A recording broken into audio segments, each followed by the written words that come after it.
الله الرحمن الرحيم ربنا لا تزغ قلوبنا بعد إذ هديتنا وهب لنا من لدنك رحمة إنك أنت الوهاب.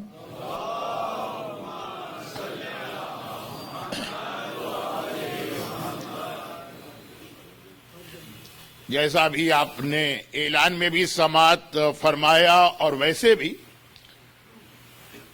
ساری کمیونٹی کے علم میں ہے کہ آج ہمارے ایک برادر محترم جو اس المہدی کے انتہائی فعال والنٹیئرز میں سے تھے، دنیا سے رخصت ہو کے خدمت معصومین میں پہنچے، اور چونکہ ان کی سوئم کی مجلس کل ہی ہے، تو جو موت کے حوالے سے مجھے آج گفتگو کرنا تھی، اب وہ 2 دن متواتر ایک موضوع پہ بات کرنا ذرا اس لیے مشکل ہے کہ اصل عنوان کوئی اور ہے، تو وہ ساری گفتگو جو آج کرنا تھی اور جس کے لیے کل بقول شخص آپ حضرات کو ڈرایا گیا تھا، اور اس اعلان کے اثرات آپ کو نظر بھی آئیں گے. جو آگے والے لوگ ہیں اگر وہ گردن گھما کے پیچھے دیکھیں گے تو ان کو یہ اندازہ ہوگا کہ وہ اعلان بہت کام کا اعلان تھا، اور وہ مومنین کرام کے جو اگر وہ اعلان نہ ہوتا اور غلطی سے وقت پہ آ جاتے تو افیکٹڈ ہوتے، تو وہ بات تو اب رہ گئی. یہیں پہ تو مولا کا وہ فرمان بار بار یاد آتا ہے کہ عرفت ربی بفسق العزائم. آدمی ارادے کچھ کرتا ہے لیکن حالات میں تبدیلی ہو جاتی. اور یہاں پہ ایک جملہ میں بہت اہم کہہ دوں جو اپنی جگہ خود ایک بہت ہی تفصیلی موضوع ہے کہ حالات میں تبدیلی کی وجہ سے انسان کے ارادے تو بدلتے ہیں، حالات میں تبدیلی کی وجہ سے حلال خدا حرام بھی ہوتا ہے اور حرام خدا حلال بھی ہوتا ہے. اور یہ فقہ کا یا شریعت کا یا دین کا یا فروع دین کا بہت ہی اہم ایک اصول ہے جسے سمجھنا بھی ضروری ہے.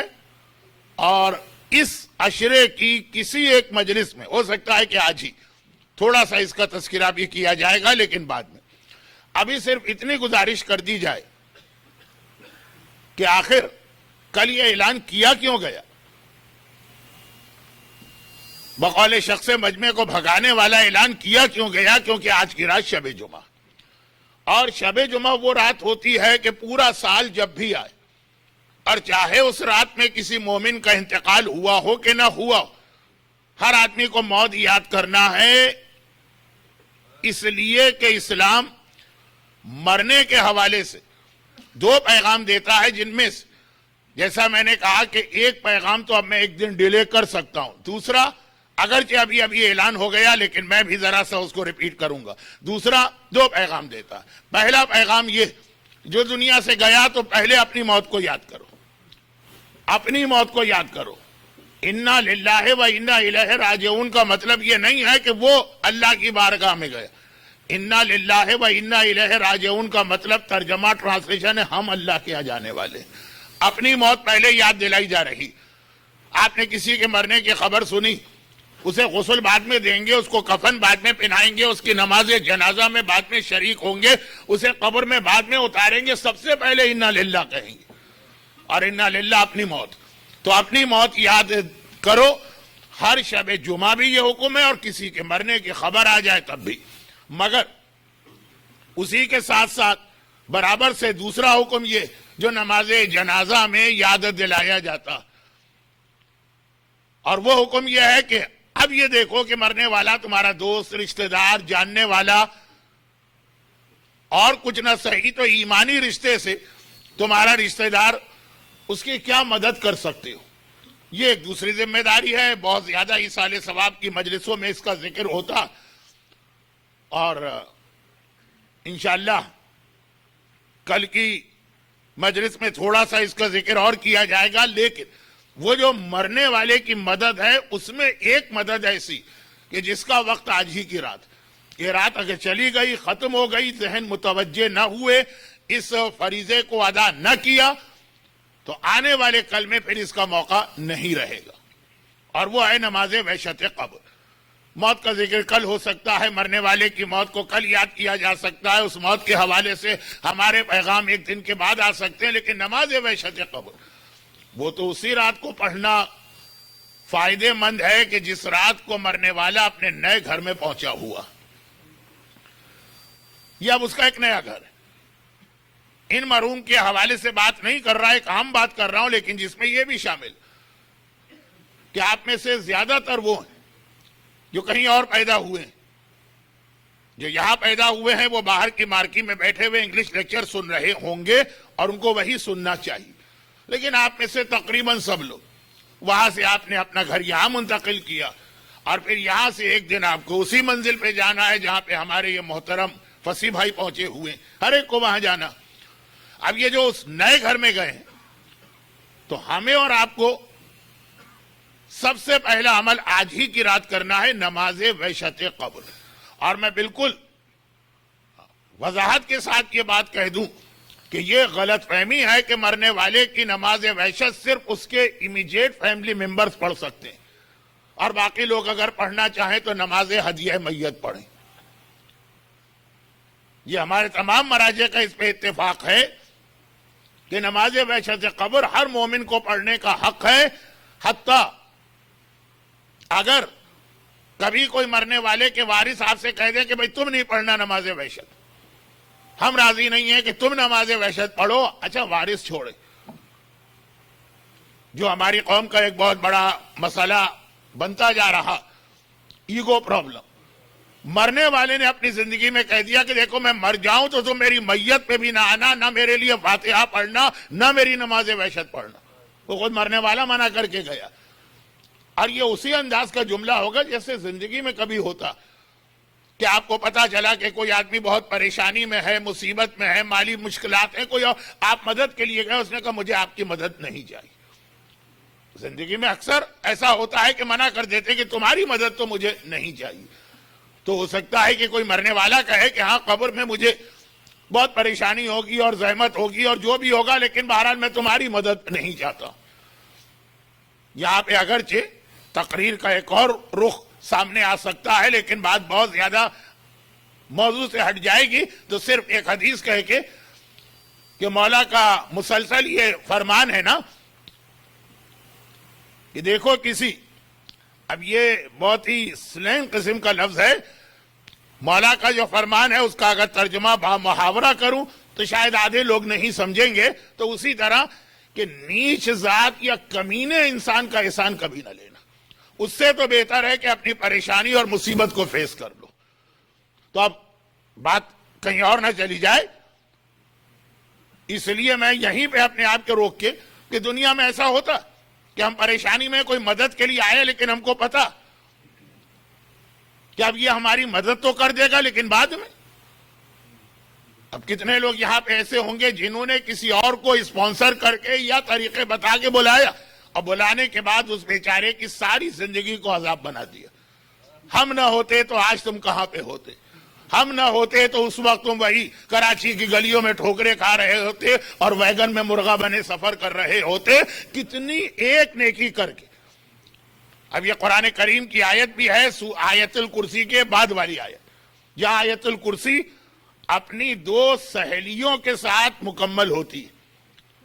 آیت الکرسی, اس کے بعد دو آیتیں اور پڑھی جاتی ہیں, ہم فیہا خالدون تک. اس کے بعد والی آیت لا تبطلوا صدقاتکم بالمن والعذا, خبردار جو تم نے راہ خدا میں صدقہ دیا اسے باطل نہ کرنا, ضائع نہ کرنا, بالمن, منت دھر کے. وہی لفظ جو 2 دن سے مجلس میں آ رہا ہے قرآن کی آیت والا, احسان جتا کے, والعذا, اور جس کی مدد کی ہے اس کو اذیت دے کے. ایک بار مدد کی اور زندگی بھر اس کا پیچھا لیا. حرم اللہ ریح الجنہ علی ثلاثہ. پہلے تو یہ ارشاد فرمایا کہ جنت, بات کرنا تھی جہنم پر آج, عذاب قبر, لیکن تذکرہ جنت کا آ گیا. جنت ایسی جگہ ہے کہ جو جنت میں نہیں بھی جائے گا تو اس کی خوشبو اس لیے سونگے گا کہ 50,000 سال کے فاصلے تک یہ خوشبو جاتی ہے. 50,000 میل کا لفظ نہیں آیا، 50,000 سال کا فاصلہ. یہ آپ کو معلوم ہے کہ یہ نارتھ امریکہ کا محاورہ، آپ خود یہاں رہتے ہیں، باقی یورپ میں یا انڈیا میں یا گلف میں یا پاکستان میں اگر کبھی ڈسٹینس بتانا ہو تو یہی کہتے ہیں نا کہ ہم 10 میل دور ہیں، ہم 15 کلومیٹر دور. لیکن نارتھ امریکہ میں کہ میں 2 گھنٹے کی ڈرائیو میں ہوں، میں 3 گھنٹے کی ڈرائیو میں ہوں، یا وقت بہت قیمتی ہے لوگوں کے پاس. تو خلاصہ یہ ہے کہ یہ روایت کا اسٹائل کہ وہاں فاصلہ بتا رہے ہیں 50,000 میل کہے کہ نہیں، 50,000 سال تک. مگر 3 گناہگار ایسے جن پہ اللہ نے جنت تو چھوڑو، جنت کی خوشبو کو بھی حرام کر دیا. باقی جو جہنم میں گئے ہوئے ہیں وہ عذاب خدا تو برداشت کر رہے، لیکن کم از کم جنت کی خوشبو سونگھنے کا ان کو موقع مل رہا، کم از کم یہ ایک مزہ تو ان کو آ رہا. 3 گناہگاروں، پہلا تو جو 2 دن ہمارا موضوع رہا، عاقل والدین، جو والدین کا آق ہو. اب یہ آق بھی ایک ایسا لفظ ہے کہ جس کا ترجمہ اگر یہ کیا جائے کہ والدین کی نافرمانی کرنے والا تو یہ صحیح ترجمہ نہیں، لیکن فی الحال یہ ساری باتیں چھوڑیے، آق والدین. اور دوسرا احسان کر کے احسان جتانے والا. اب اللہ احسان کیوں جتا رہا ہے، یہیں پہ میں پہنچ جاؤں گا. ایک ربط میں نے آپ کو یاد دلائے لیکن پہلے بات ہو جائے. اور نے کہا لا تبطلوا صدقاتکم بالمن والعذا، پہلے تو نیکی کرو اور پھر منت دھر کے احسان جتا کے عذیت دے کے اپنے احسان کو ضائع کرو. ایسا خبردار ایسا نہ کرنا، تمہارا وہ صدقہ ضائع ہو جاتا ہے، تبطلوا ٹوٹ جاتا ہے، باطل ہو جاتا.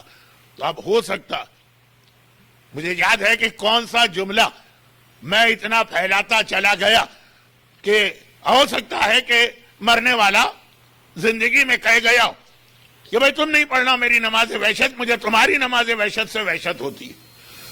پھر بھی ہر ایک کو اختیار، ہر مومن کو یہ اختیار ہے کہ کسی بھی مومن مرنے والے کی، بلکہ اگر غیر مومن بھی مرا مگر دشمن اہل بیت نہیں، خوش عقیدہ ہے تو نماز وحشت پڑھی جا سکتی ہے. تو خیر یہ نماز وحشت کا وقت مخصوص. یہاں پر پھر ایک فقہی بحث آ جاتی جو میں ابھی فی الحال نہیں چھیڑ رہا ہوں، صرف ایک لفظ اس کے حوالے سے، ایک چھوٹا سا جملہ اس کے حوالے سے کہوں گا. پھر ایک فقہی بحث آ جاتی کہ واجب نماز اپنے وقت پہ نہ پڑھی جائے تو اس کی قضا کرنا ہوگی.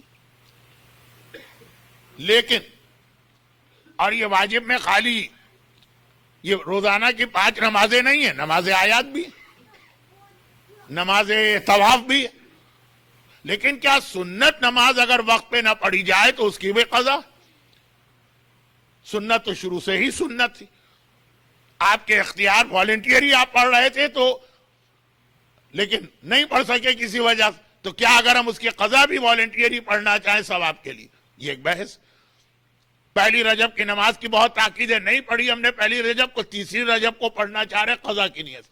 فجر کی نماز تو قضا کی نیت سے آپ پڑھ سکتے ہیں، لیکن سنت نماز، اب یہ سنت نمازوں میں نماز شب کی قضا تو ہے، لیکن نماز وحشت سنت نماز، زیارت وارثہ کی نماز ایک سنت نماز، ماہ مبارک رمضان کی کتنی ہی نمازیں، شب قدر کی نماز ملا کر سنت نماز، ایک بحث ہے. اور اس کے اندر جو بھی مجتہدین کے فتوے، یہ بات تو ثابت ہے کہ نماز وحشت سے قبر کی قضا نہیں. تو یہ تو ہر صورت میں جن کو مرحوم کا حق ادا کرنا ہے، آج ہی رات کی نماز پڑھنا. اور ہمیشہ یہاں پہ میں 2 باتیں یاد دلا کے پھر اپنے اصل موضوع پہ آ جاتا ہوں.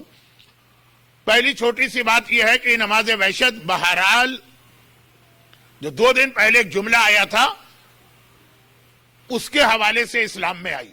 یعنی اللہ کے رسول نے نماز وحشت کا کنسپٹ پیش نہیں کیا، بلکہ کہا کہ جب تمہارا کوئی مر جائے تو اس کے لیے صدقہ بھیجو.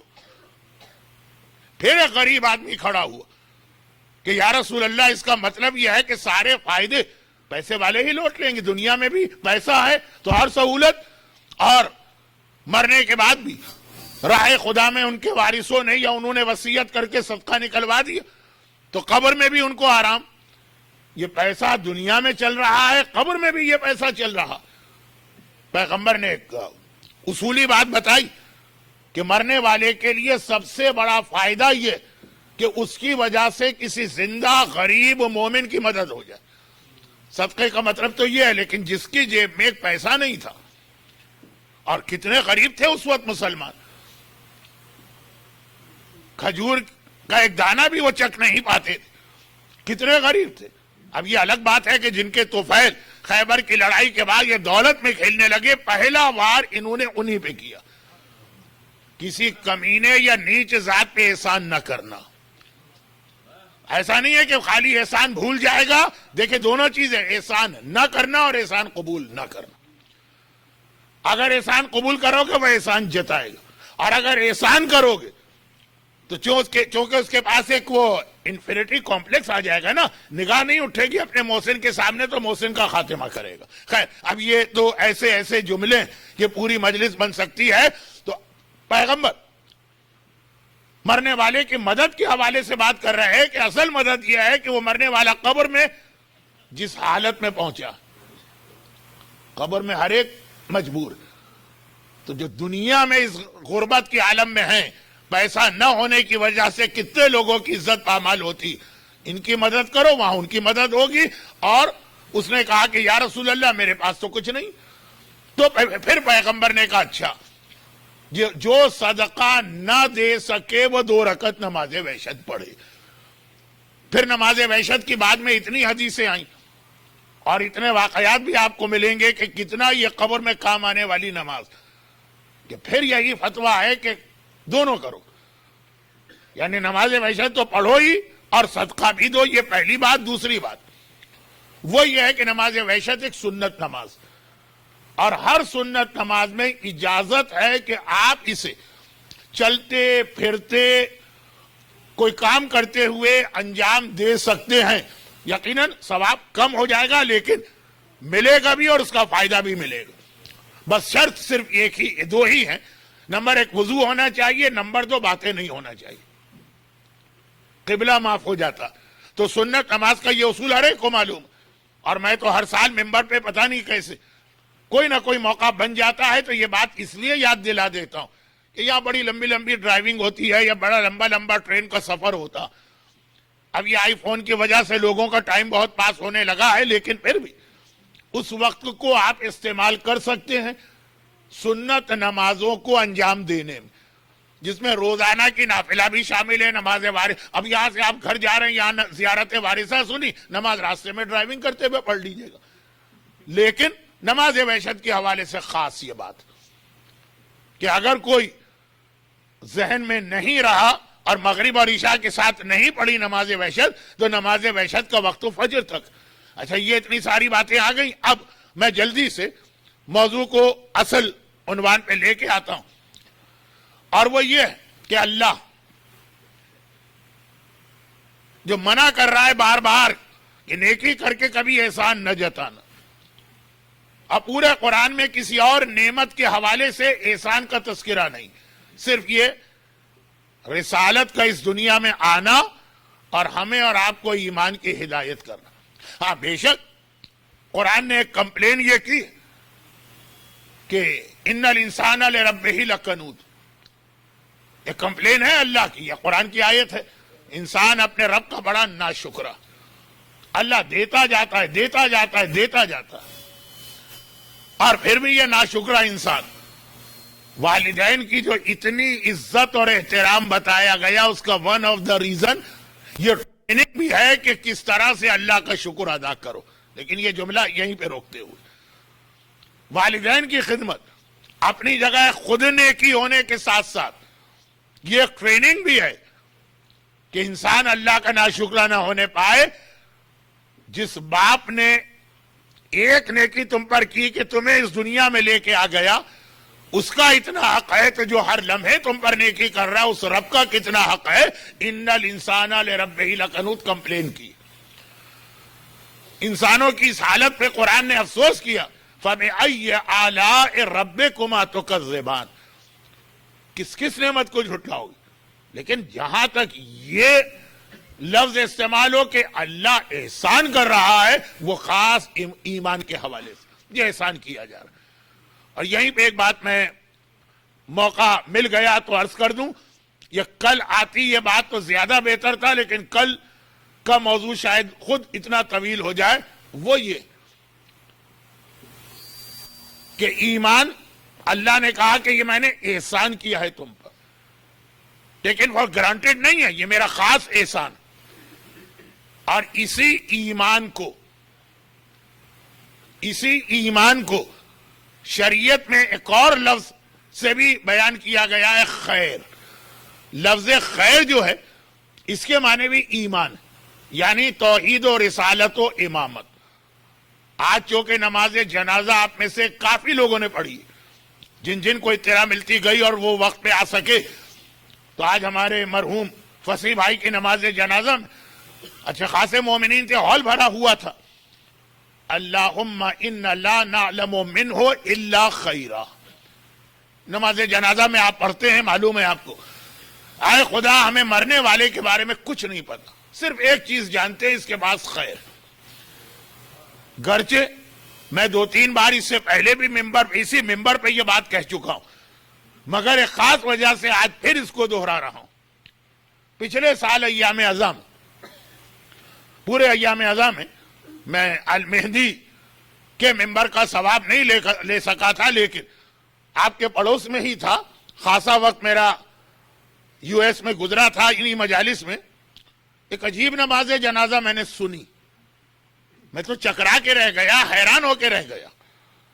لیکن وہ اسی غلط فہمی کی وجہ سے کیا نماز جنازہ سنی کہ ایک صاحب عالم نہیں تھے. بعض ایسی جگہیں ابھی بھی دنیا میں جہاں پہ عالم ہر وقت اویلیبل نہیں ہوتا ہے، اور نماز جنازہ تو پڑھنا ہے فوراً، تو جس کی بھی عربی صحیح ہے اس سے کہہ دیتے ہیں کہ آپ یہ نماز پڑھا دیجیے. بلکہ بعض جگہ پر اگر کوئی آدمی آدھا علم حاصل کر لے تو اس کو سب سے بڑا عالم سمجھا جاتا. جو پورا علم حاصل کر لے، مرجع یا مجتہد، اس کی تو کوئی عزت اور احترام نہیں. جس کا دل چاہا اس نے فیس بک پہ اٹھا کے 2 کامنٹ پاس کر دیے ان کے بارے میں. آدھے علم والے کی بڑی عزت اور بڑا احترام ہوتا. تو وہاں تو خاص طور پہ دعوت دی جاتی ہے. اب وہ صاحب جو نماز جنازہ پڑھا رہے تھے، آپ کو یقین نہیں آئے گا، آپ اس کو جوک سمجھیں گے، اور یہ جوک نہیں. میں نماز جنازہ میں شریک نہیں تھا، لیکن بہرحال آج کل تو ایسا رواج ہو گیا ہے ریکارڈنگ کا کہ میں ہر ممبر میں مجلس سے کہتا ہوں میں اپنی مجلس کی ریکارڈنگ پہ راضی نہیں. لیکن ٹیکنالوجی اتنی ترقی کر گئی ہے، موبائل اور موبائل کے بعد کی بھی چیزیں، تو نماز جنازہ کی بھی ریکارڈنگ ہونا. پہلے تو خالی شادی کی ریکارڈنگ ہوتی تھی، اور اس کے بعد تو اب یہ ہے کہ یہ سلسلہ اتنا بڑا کہ بہت ڈر لگتا ہے کہ قبر میں مردے کی بھی جو ریکارڈنگ کرتے تو کہیں گے چیز یا مسکرائیے ذرا حضرت. خیر، تو خلاصہ یہ کہ نماز جنازہ پڑھ رہے ہوں، اللہم انا لا نعلم منہ الا خمرہ. خمر عربی میں کہتے شراب کو. بھئی یہ کیوں کہا؟ یہ مرنے والے کو میں اچھی طرح جانتا ہوں، یہ ایسا شرابی اور اتنی شراب پیتا. اب گھر والوں نے کہا کہ کوئی عالم موجود نہیں ہے، نماز جنازہ آپ پڑھا دے. تو اگر کوئی موجود نہ ہو تو نماز جنازہ تو واجب کفائی، جو پڑھا سکتا ہے اس پر واجب ہے پڑھانا. لیکن میں جانتا ہوں کہ یہ آدمی غلط راستے پر تھا، یعنی شراب کے حوالے سے. تو میں تو حق کہوں گا اللہ کی بارگاہ میں، کیونکہ اللہم میں اللہ سے بات کر رہا ہوں، پبلک سے تو نہیں. اللہم انا لا نعلم منہ الا خمرہ. اے خدا، یہ مرنے والے کے بارے میں صرف ایک بات پتا ہے کہ بہت شراب پیتا. یہ نماز جنازہ پڑھی جا رہی. اور وجہ کیا تھی؟ وجہ یہ تھی کہ جو اصل لفظ آیا لا نعلم منہ الا خیرہ، وہ خیر کو سمجھے ہی نہیں. اور جیسے بہت سے لوگ نہیں سمجھتے کہ خیر کا مطلب یہ ہے کہ ہم تو مرنے والے کے کردار کی گواہی دے رہے ہیں. تو یہ کیسے گواہی دے سکتے ہیں جس کے بارے میں پتا ہے کہ وہ بے نمازی ہو، جس کے بارے میں پتا ہو کہ وہ شرابی ہو، جس کے بارے میں پتا ہو کہ بے حجاب عورت ہو. وہ تو روایت آپ نے بہت سن لی بے حجاب عورت والی، کہ جب سب لوگ اس کی موت پہ رو رہے ہیں تو فرشتے ہنس رہے ہوتے ہیں. یہ ساری زندگی بے حجاب گھومنے والی، اللہ اللہ، آج کتنا حجاب اس کو کرایا جا رہا. تو خیر، وہ ایک بہت مشہور حدیث ہے کہ رسول نے جبرائیل سے پوچھا کہ تم بھی کبھی ہنستے ہو؟ کہا کہ میں کیا، سارے فرشتے ہنستے. جب بے حجاب عورت کو کفن کے اندر لپیٹ کے قبر میں اتارا جاتا. کفن کمپلیٹ حجاب ہے جو اسلام ایک عورت سے مانگتا. خیر تو اب یہ کہ کیسے ہم کہہ دیں کہ لا نعلم منہ الا خیرا, ہم اس کے بارے میں گواہی دیتے یہ خیر پر ہے, تو خیر پہ نہیں. تو حضرت آپ سمجھے ہی نہیں کہ خیر کا مطلب کیا. خیر کا مطلب ہے ایمان, خیر کا مطلب ہے صراط مستقیم, خیر کا مقصد ہے توحید پروردگار, خیر کا مقصد ہے رسول کی رسالت, خیر کا مقصد ہے علی کی ولایت و امامت. یہ ہے خیر.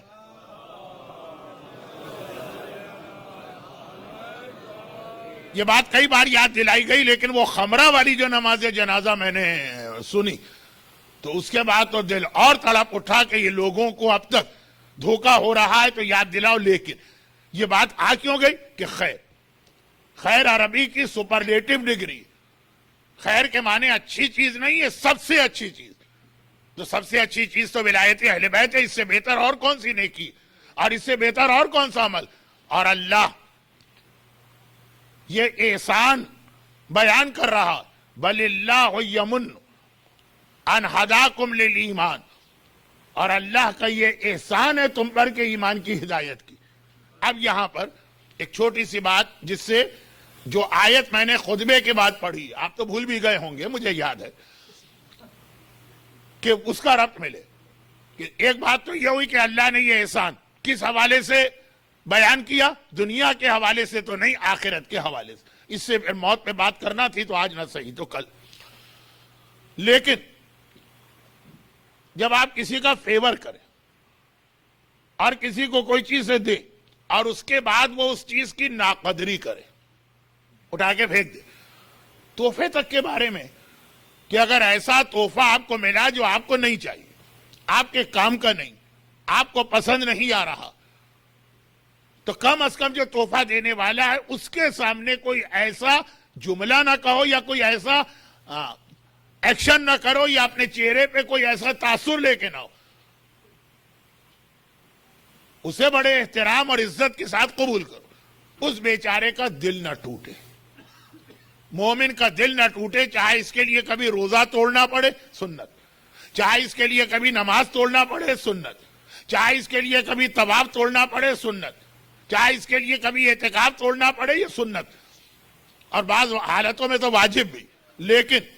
لیکن یہ حکم, اور ہم نے اگر اسی کے سامنے اٹھا کے وہ تحفہ ڈسٹ بن میں ڈال دیا یا ٹریش میں پھینک دیا یا کچرے کے ڈھیر میں ڈال دیا, ہمیں اور آپ کو بہت برا لگے.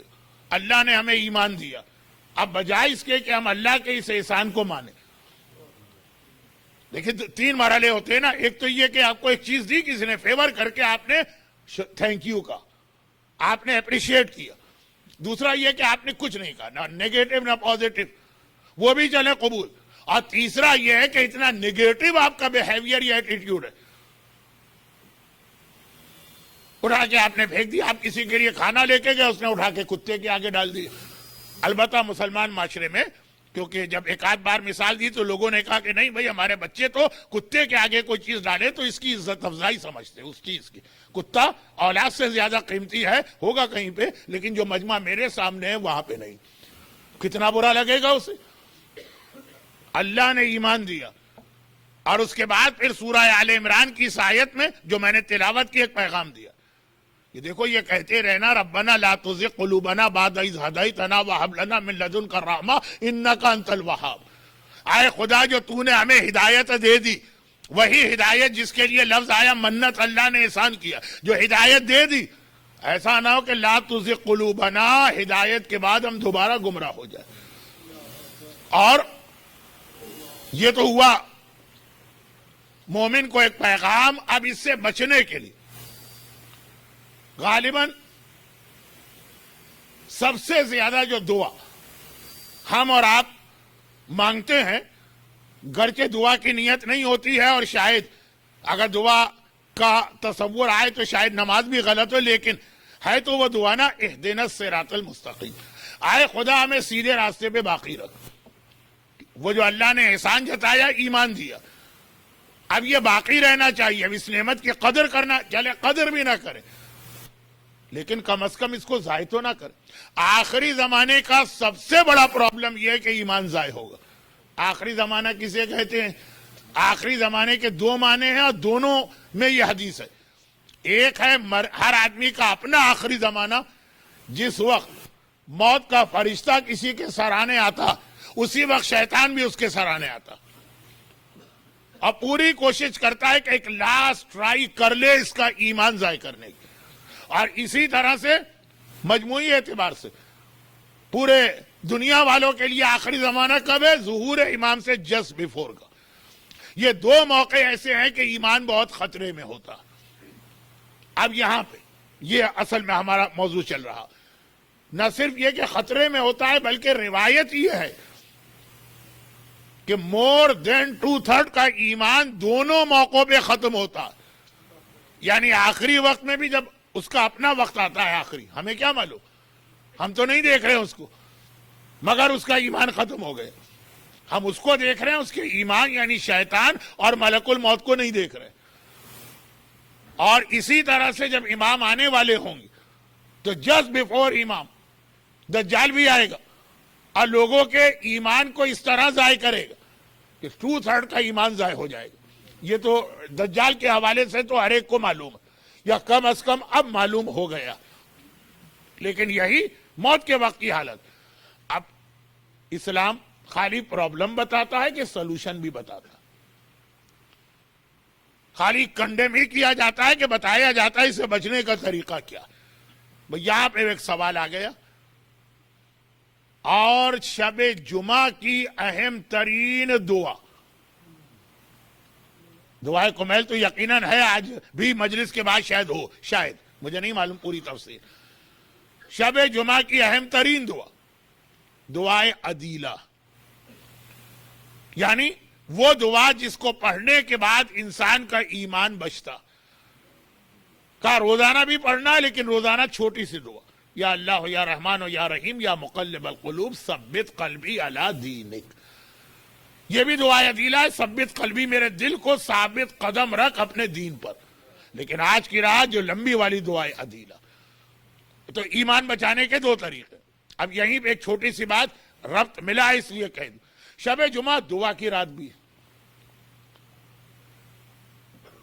اور ایک دعا آپ سن لیجئے مجھ سے، کیونکہ یہ لوگوں کے آج پرابلمز بہت زیادہ ہیں آج کی دنیا میں، اور یہ بہت ہی اسٹرانگ قسم کی دعا، یعنی کوئی بہت ہی بڑی مشکل ہو جس کو ہم اردو میں کہتے ہیں کہ زندگی اور موت کا مرحلہ ہو، یا عربی میں امام کے زمانے میں اس کو امام زبان سے نہیں کہتے تھے، ایکشن سے بتاتے تھے کہ جب بات یہاں تک آ جائے، یہ باقاعدہ امام اپنی انگلی اپنی گردن پہ رکھتے ہیں، یعنی گردن کٹنے کی بات آ جائے اس وقت یہ دعا پڑھو. عام حالت میں بھی ہے، لیکن بس صرف اس لیے بتانا کہ چھوٹے چھوٹے مسائل. اب کراچی میں رکشہ نہیں مل رہا ہے تو آدمی نے یہ دعا شروع کر دی، میں جانتا ہوں ایسے لوگوں کو. اور یہ ہے کہ وہ مثلاً صبح کا وقت ہے اور کوئی ناشتے کی چیز نہیں مل رہی تو یہ دعا اس نے پڑھنا شروع کر دی، اس کے لیے نہیں ہے. یہ وہ ہے سورہ مجادلہ، قرآن کریم کا ایک سورہ، بہت اہم سورہ. پہلی مجلس میں نے who want to be millionaire type کا ایک سوال آپ سے کیا تھا. کون تھا جو صفین نہروان میں علی کا علمدار ہے اور کربلا میں عمر سعد کا، اسی ٹائپ کا ایک سوال. اور وہ یہ ہے کہ قرآن کریم کے 114 سوروں میں وہ کون سا سورہ ہے جس کی ہر آیت میں لفظ اللہ آیا.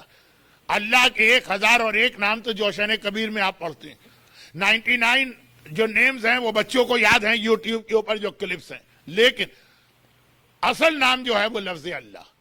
سارے نام جو ہیں وہ اس کے چاروں طرف گھومتے ہیں. اللہ عربی میں اس کو اس میں جلالہ کہتے ہیں.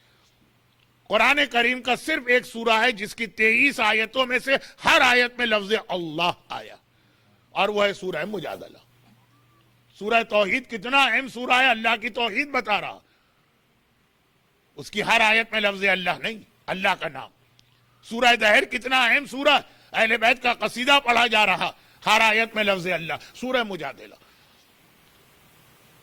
جب کوئی ایسا مسئلہ آپ کو پیش آ جائے کہ زندگی اور موت کا مرحلہ اسے کہا جائے، تو پھر یہ سورہ مجادلہ جس کے حوالے سے دو جملے سنیے، کیونکہ آج دعا کی رات بھی ہے نا، تو ایک دعا بھی آپ کو میں نے ضمناً بتا دی. دو جملے سنیے اور پھر میں اپنے موضوع پہ بات کو آگے بڑھاؤں. پہلا جملہ یہ کہ اس کا طریقہ کیا ہے، فجر کی نماز کے بعد. اور دوسرا سورہ مجادلہ کے حوالے سے جو پیغام ہر آیت میں لفظ اللہ ہے اس کی، اگر کبھی اس کے ترجمے پہ غور کریں تو بہت عجیب بات ہمارے سامنے آتی ہے. اس عجیب بات کا عاشورے سے بہت گہرا تعلق. 3 سال پہلے میں انگلینڈ کے ایک امام باڑے میں مجلس پڑھ رہا تھا، اور 6 یا 7ویں محرم کی میں نے جو مجلس پڑھی، اس کے بعد میں وہاں پہ آفیشلی بین کیا گیا. باقاعدہ کمیٹی بیٹھی اور آفیشلی بین کیا گیا. ان آفیشل تو پتہ نہیں کہاں کہاں پہ بین ہوں، لیکن آفیشلی اس مجلس کی وجہ سے. اور مجلس کیا تھی؟ جو میں نے 2 سال پہلے یہاں 11 محرم کو ایک جملہ کہا تھا. شاید اس کی تشریح اس سال ہو، کیونکہ اس سال عاشورے کے بعد 11 اور 12 2 مجلسیں مجھے ملیں گی. لیکن وہ کیا تھا کہ عاشورے کے دن، عاشورہ 10 محرم 10th of محرم، آدمی کی کیا حالت ہوتی، یعنی زمین و آسمان رو رہے ہوتے ہیں. قرآن کریم کے سورہ احزاب کی تلاوت کا خاص حکم ہے. اور میں نے 7 محرم کی مجلس میں پہلے تو یہ جملہ کہا کہ 2 دن کے بعد عاشورہ آ رہا، اور اس میں یہ سورہ آپ کو پڑھوایا جائے گا. ہم اپنی مرضی سے یا شوق سے نہیں پڑھیں گے، اعمال کا حصہ ہے تو پڑھوایا جائے گا. تو میں ذرا سا اس کے 2 صفحوں کا ترجمہ پڑھتا ہوں جو آپ پڑھیں گے. وہ ترجمہ ہی غضب ہو گیا کہ 7 محرم کو یہ چیز ہے. میں نے کہا یہ تو 7 ہے نا، یہ تو 10 محرم کو آپ کو پڑھنا. غلطی صرف یہ ہے کہ آپ عربی میں پڑھیں گے، میں اس کو اردو میں پڑھ کے سنا رہا ہوں. وہ کیا ہے سورہ احزاب؟ اے نبی اپنی بیٹیوں سے کہہ دو کہ حجاب کرے. دیکھو جب شوہر اور بیوی میں جھگڑا ہو تو یہ کرنا. دیکھو جو زید نے اپنی بیوی کو طلاق دی اور تم نے اس کی بیوی سے شادی کر لی، نکاح، طلاق، فیملی میٹرز، حجاب، یہی باتیں چل رہی ہیں. تو 7 محرم کی مجلس میں لوگوں نے کہا 7 محرم کو تو یہ برداشت نہیں ہو سکتا. میں نے کہا کہ بہرحال آپ کو تو عاشورے کو بھی یہ برداشت کرنا ہوگا. سورہ مجادلہ جو اتنا اہم سورہ ہے کہ زندگی اور موت کے مرحلے کو حل کرتا، فجر کی نماز کے بعد پڑھی. لیکن ترجمہ پڑھیں، شوہر بیوی کے جھگڑے. مجادلہ کا مطلب یہ لڑائی، جدل. ایک بیوی اور ایک شوہر میں جھگڑا ہو گیا، اور وہ بیوی اپنے شوہر کی کمپلین لے کے رسول کے پاس آئی تھی. وہاں سے یہ سورہ شروع ہو رہا. پہلی آیت، عام طور پہ قرآن کی پہلی آیت کچھ اللہ کا ذکر ہوتا ہے، اللہ کا نام ہوتا ہے، سبح باسم ربک الاعلی قل هو اللہ احد. یہ شروع ہو رہا ہے. کیوں؟ اس لیے یہ ایک جملہ، چاہے سورہ احزاب ہو چاہے سورہ مجادلہ ہو، اسلام کا نظام باقی نہیں رہ سکتا. ایمان ختم ہوتا ہے اگر فیملی لائف آپ کی صحیح نہیں. سب سے اہم چیز، میرا سوال ذہن میں ہے نا کہ اللہ نے کہا ایمان میری ایک بہت بڑی نعمت نہیں، احسان. اور پھر کہا کہ دیکھو میں نے احسان کیا ہے تو اس ایمان کو کھونا نہیں، ضائع نہیں کرنا. تو پھر اب سوال یہ ہے کہ یہ ایمان بچے گا کیسے؟ کیا چیز ہے جو ایمان کو بچاتی؟ اب بچوں کو بچانے کے لیے ہم ویکسینیشن لگاتے ہیں تاکہ وہ ان بیماریوں سے بچے. آپ افریقہ کے بعض علاقوں میں ٹریولنگ پہ جائیں گے تو یلو فیور کا ویکسینیشن لگے گا تاکہ آپ اس سے بچیں. اسی طرح جو مشینری آپ کے پاس ہے، کھانے پینے کی چیزیں آپ فریج میں رکھتے ہیں تاکہ وہ خراب ہونے سے بچے. ایمان کس طریقے سے بچایا جاتا؟ ہم نے وہاں بھی یہی سمجھا کہ گوشت کو فریزر میں رکھ دو تو 6 مہینے محفوظ رہے گا. ایمان کو بھی فریزر میں رکھ دو، ایسا کہ بالکل جمع وہاں پہ رہے، نظر بھی نہ آئے. ایمان بچانے کے لیے کربلا کیا تھا؟ کربلا تھا ایمان بچانے کا جہاد. کربلا میں کوئی اقتدار کی جنگ تھی، شہزادوں کا اختلاف تھا، کوئی دنیاوی مسئلہ تھا. ایمان نعوذ باللہ حسین اور اصحاب حسین کا نہیں، عالم اسلام کا ایمان. چنانچہ عاشور کے دن فیملی لائف والا سورہ اسلام نے ریکمنڈ کیا، فیملی لائف. اور جب تم پہ کوئی بہت بڑی پریشانی آ جائے تو سورہ مجادلہ، جس میں اللہ کا نام ہے، جس کے بارے میں ان شارٹ کہا جاتا کہ اللہ کا نام اسم اعظم ہے جس سے یہ کائنات چلتی ہے، یہ نام جس سورے کے اندر ہے جو اتنا اہم سورہ، وہ بھی فیملی لائف۔ بعد میں کچھ اور باتیں آگے آئی ہیں لیکن آغاز یہاں سے۔ تو اس سوال کا جواب کہ ایمان اگر بچانا تو اس کے لیے اپنی فیملی لائف کو آپ کو بہتر سے بہتر کرنا ہے۔ اور آج اگر آپ دیکھ لیں تو ویسٹرن کنٹریز کے سارے قوانین کا رخ اس جانب ہے کہ کسی طرح فیملی لائف کو تباہ کیا جائے۔ آپ نماز پڑھیں گے، کسی کو اعتراض نہیں، کوئی نظام، کوئی حکومت، کوئی سسٹم، کوئی گورنمنٹ آپ کو نہیں روکے گی، اور آپ روزہ رکھیں گے، کوئی آپ کے معاملے میں انٹرفیئر نہیں کرے گا، اور اگر آپ ریگولر حج پر جائیں گے تو کوئی نہیں کہے گا کہ یہ غلط، اور اگر آپ خمس و زکوٰۃ کی ادائیگی کریں گے تو کوئی رکاوٹ نہیں آئے گی۔ لیکن جتنے بھی قوانین بنتے ہیں وہ سب کا رخ ہے ہماری فیملی لائف کو کس طرح سے اسپوائل کیا جائے، گھروں میں جھگڑے ڈالے جائیں، جس میں حجاب بھی شامل ہے۔ حجاب کی مخالفت، حجاب فیملی لائف بچانے کا ایک بہت اہم ذریعہ، لیکن یہ ساری باتیں تو بعد میں آئیں گی، ابھی تو مختصر بات۔ بہت زیادہ اہمیت اسلام نے دی ہے فیملی لائف، اور پھر وہ جو کل بات میں نے کہی وہ بھی فیملی لائف کے حوالے سے مجھے کہنا تھی۔ وہ کیا بات کہ غیبت حرام، لیکن عام مومن کی غیبت حرام ہے، اس کے مقابلے میں بیوی کے لیے شوہر کی غیبت اور شوہر کے لیے بیوی کی غیبت بھی حرام۔ اور فیملی لائف میں صرف شوہر بیوی نہیں آتے ہیں، فیملی لائف میں والدین، فیملی لائف میں اولاد، فیملی لائف میں رشتہ دار، یہ سب آ جاتے ہیں۔ یہ اسلام میں بہت اہم ہے۔ امام خمینی رضوان اللہ علیہ جیسے عظیم عالم، مجاہد عالم، ان کی توضیح المسائل کے آخری پیج پہ 3 مسئلے تھے، وہ ذرا سا ایک سپلیمنٹ تھا، اور اس میں دوسرا مسئلہ یہ تھا کہ یہ جو قانون شاہ ایران نے اس سال بنایا 63، یہ ہماری فیملی لائف کو ختم کرنے کے لیے بنایا ہے، کیونکہ فیملی لائف اسلام کا فاؤنڈیشن اسٹون، اور یہ نماز اور روزہ جو ہے نا، یہ بھی سب اسی وقت ہو سکے گا جب فیملی لائف آدمی کی صحیح ہوگی۔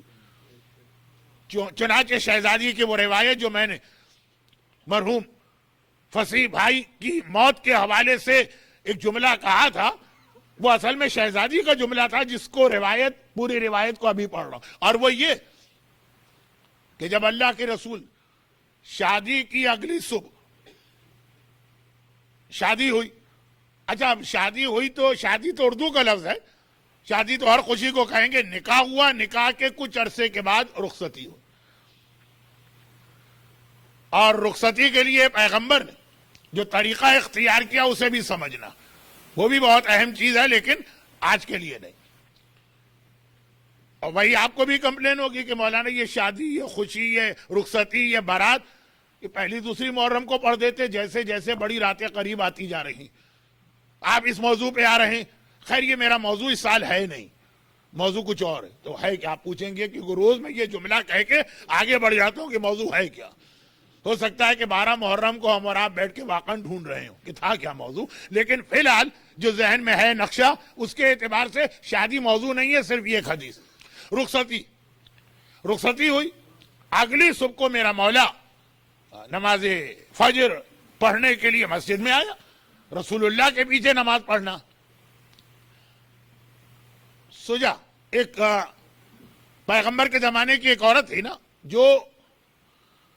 جس نے پیغمبر کے آخری زمانے میں نبوت کا دعویٰ کیا تھا،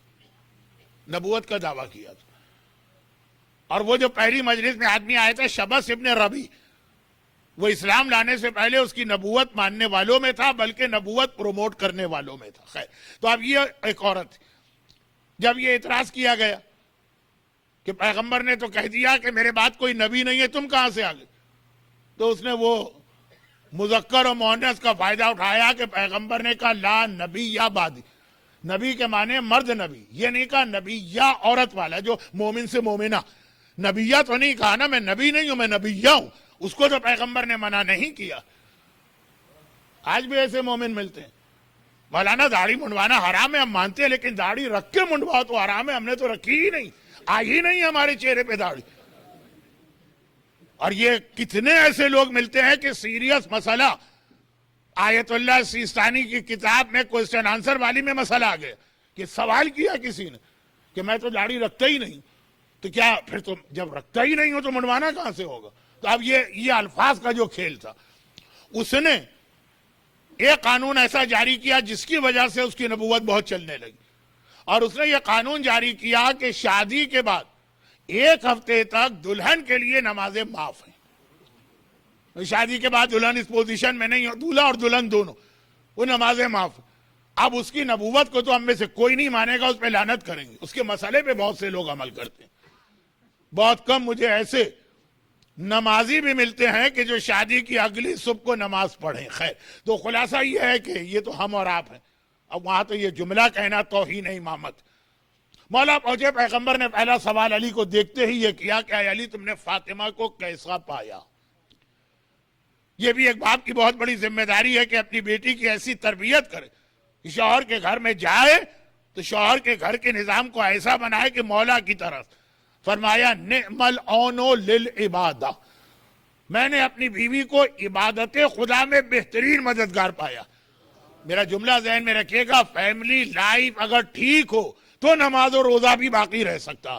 مولا نے جملہ کہا، اب بات ختم ہو گئی، لیکن رسول نے نماز پڑھائی، بعد میں اصحاب رسول قریب آ گئے، یا علی صرف چند گھنٹے تو آپ نے یہ شہزادی کی اتنی بڑی فضیلت و خاصیت بیان کی، کوئی خاص وجہ تھی؟ کہا ہاں، جب میں شہزادی کے کمرے میں داخل ہوا، یعنی شہزادی تو میں کہہ رہا ہوں احترام میں، جب میں رسول کی بیٹی بنت رسول کے حجرے میں داخل ہوا تو دیکھا کہ وہ کسی فکر و پریشانی میں۔ اب ظاہری اعتبار سے سنیے گا، علم غیب تو ہر سب چیز جانتے ہیں، لیکن ظاہری اعتبار، شادی نکاح پہلے ہوا، رخصتی بعد میں ہوئی، ہر ایک کو پتا۔ ہمارے یہاں تو کتنے سارے قصیدے بھی بن گئے ہیں، اور کیلنڈر اور جنتری میں تاریخیں بھی آ گئیں۔ جنتری میں کوئی حقیقت ہے کہ وہ ایک نانسنس بات ہے، وہ ایک الگ موضوع ہے، لیکن بہرحال گھر میں ہوتی ضرور ہے۔ تو یہ ہر ایک کو پتا ہے کہ چند دنوں کا وقفہ، اس دوران عرب کی عورتوں نے مولا کے خلاف بہت زیادہ پروپیگنڈا کی، اور وہ عورتوں کی نیچر والا پروپیگنڈا کہ کوئی بھی شادی ہو وہ کوئی نہ کوئی مین میخ ضرور نکالیں گے۔ کبھی ان کو دلہن کی ناک موٹی لگے گی، کبھی اسے اس کا رنگ بہت دبتا ہوا نظر آئے گا، کبھی آنکھیں بہت چندیائی سے لگیں گی، سوائے ساس کے۔ وہ تو لڑکی خود لے کر آئی ہے نا، تو کیا وہ ماتھا چاند اور تھوڑی تارا اور اس قسم کی مثالیں، لیکن 1 ہفتے تک، اس کے بعد تو وہی بھلا بن کے آتی ہے۔ تو خلاصہ یہ ہے کہ عورتوں کی خاصیت، عیب بہت نکالتے ہیں۔ اب یہاں پہ شہزادی کے پاس باقاعدہ تاریخ میں پوری ڈیٹیل ہے، اور آپ جانتے بھی ہیں، میں تو آپ کا وقت ضائع کر رہا ہوں، جلدی سے بات ختم کروں۔ تمہارے باپ نے تم پہ کیا ظلم کیا؟ شہزادی سے کہا جا رہا ہے، جو بلکہ بہار الانوار کی 10ویں جلد کا تو اردو ترجمہ بھی ہو چکا ہے، جس میں سارے یہ روایتیں، کیا دیکھ کے شادی کی؟ نہ ان کے گھر میں کوئی دولت، نہ ان کا گھر ہی اچھا، نہ کوئی دنیاوی آرام و سکون۔ ہر لڑکی کی تمنا یہی ہوتی۔ اب وہ ساری باتیں وہ ذہن میں رکھ کے یہ جملے کو سمجھانا ضروری تھا۔ شہزادی پریشان، تو مولا نے پہلا سوال کیا کہ بنت رسول، آپ اتنی پریشان شادی کی رات میں اس وقت نظر آ رہی، کیا اس رشتے سے آپ راضی اور خوش نہیں؟ یہ اپنے اور فاطمہ کے لیے نہیں ہے، ہماری بچیوں کے لیے ہے، بچیوں کے والدین کے لیے، اور بچوں کے لیے بھی۔ یہ ہے نا کہ اگر کسی لڑکی کو پتا چلے کہ میرا رشتہ غلط جگہ ہو گیا، اب وہ رشتہ تو ہو گیا، نکاح تو ہو گیا، اتنا آسان بھی نہیں ہوتا اسلام میں نکاح ٹوٹنا۔ ہمارے ہاں کتنا آسان ہے کہ واقعاً اب یہ کہنا پڑتا ہے جب کوئی آدمی ویسٹ والا، اب تو پاکستان میں بھی بہت بڑھ گیا۔ پاکستان کے ٹی وی تو طریقے بتاتے ہیں کہ کس طریقے سے شوہر سے نجات حاصل کرنا ہے، بلکہ قرآن کی آیتیں اور صحیح بخاری کی حدیثیں ڈراموں میں آتی۔ بھئی ایک دم کیا ہوا، یہ قرآن حدیث کہاں سے آ گئی؟ اس لیے آئی کہ وہ فلاں حدیث کے اندر ہے کہ عورت نکاح توڑ سکتی، کہ اب تو کوئی آتا بھی ہے کبھی، مولانا وہ فلاں تاریخ و نکاح، تو نکاح پڑھ دیجئے، تو پوچھتے ہیں مجھ سے کہ آپ یہ سنگل انویٹیشن دے رہے ہیں کہ پیکج لینا چاہتے ہیں؟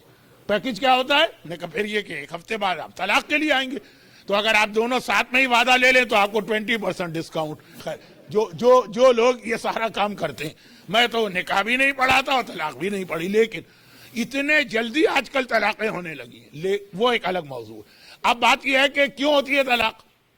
اب لڑکی کو خبر ملی کہ شوہر میں یہ خرابی، خبر ملی، ابھی تو دیکھا بھی نہیں ہے، لائف شروع نہیں ہوئے، اس عورت نے کہا، اس پڑوسن نے کہا، اس دیورانی نے کہا، اس جٹھانی نے کہا، اس نند کی سلج نے کہا، پتہ نہیں کس نے کہا، اب پریشان۔ تو مولا نے وہ سوال کیے کہ جو اتنا پروپیگنڈا علی کے خلاف عورتوں کا ہوا، مردوں کے پروپیگنڈے کا طریقہ الگ ہوتا ہے، عورتوں کے پروپیگنڈے کا طریقہ الگ ہوتا ہے، یہ دو الگ الگ چیزیں۔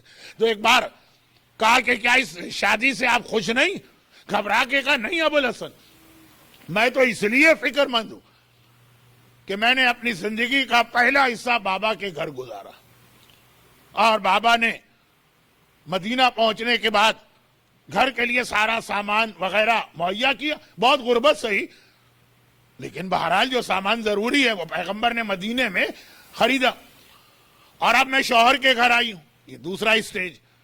تو یہاں پہ آپ نے سارا سامان، وہ چکی اور وہ چند برتن اور وہ ساری، لیکن اس کے بعد مجھے جانا ہے جو اصل ہمارا گھر ہے، قبر، وہاں کے لیے بھی تو کوئی سامان ہم جمع کرنا شروع کریں۔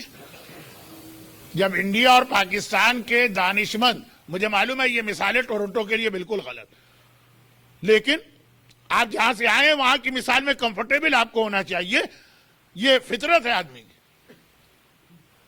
کبھی بیوی کے ہاتھ کا پکا ہوا کھانا اچھا نہیں لگے گا، ہمیشہ ماں کے ہاتھ کا کھانا یاد کرے گا، چاہے اس کو کچھ بھی نہ پکانا آتا ہو۔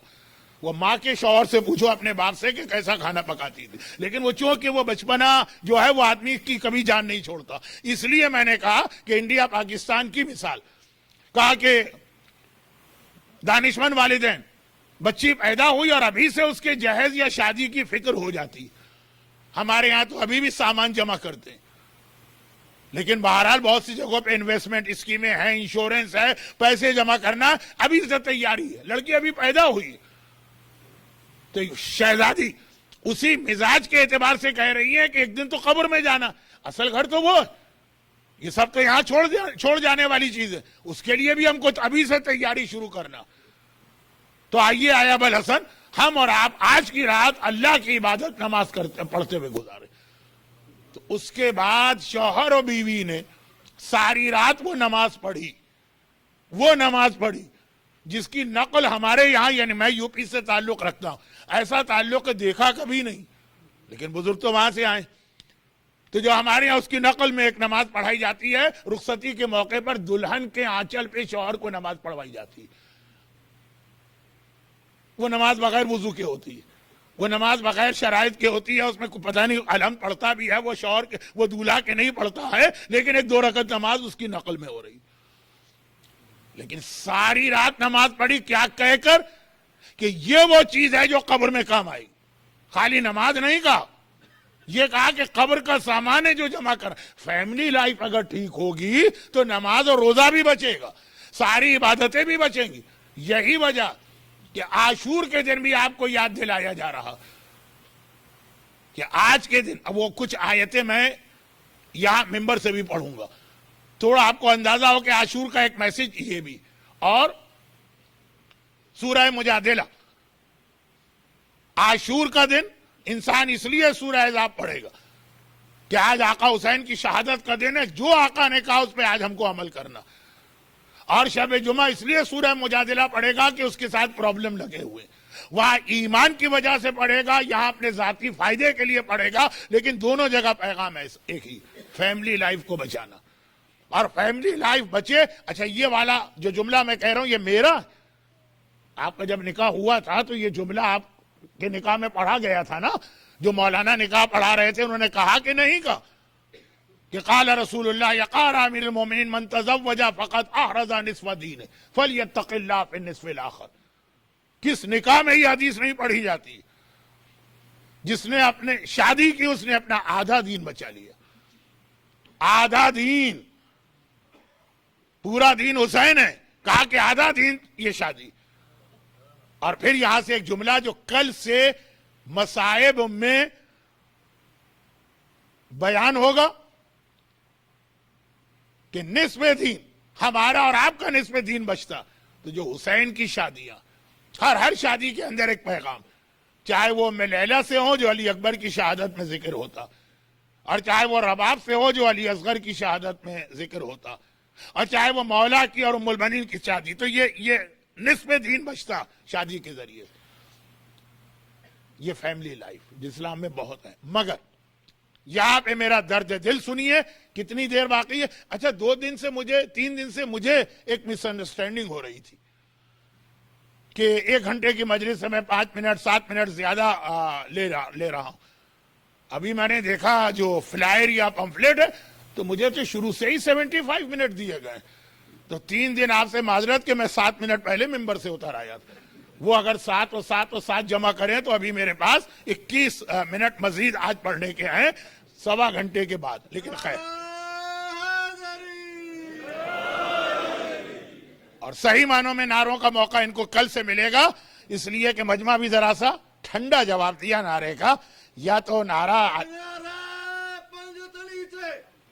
Super power super power super power نعرہ حیدری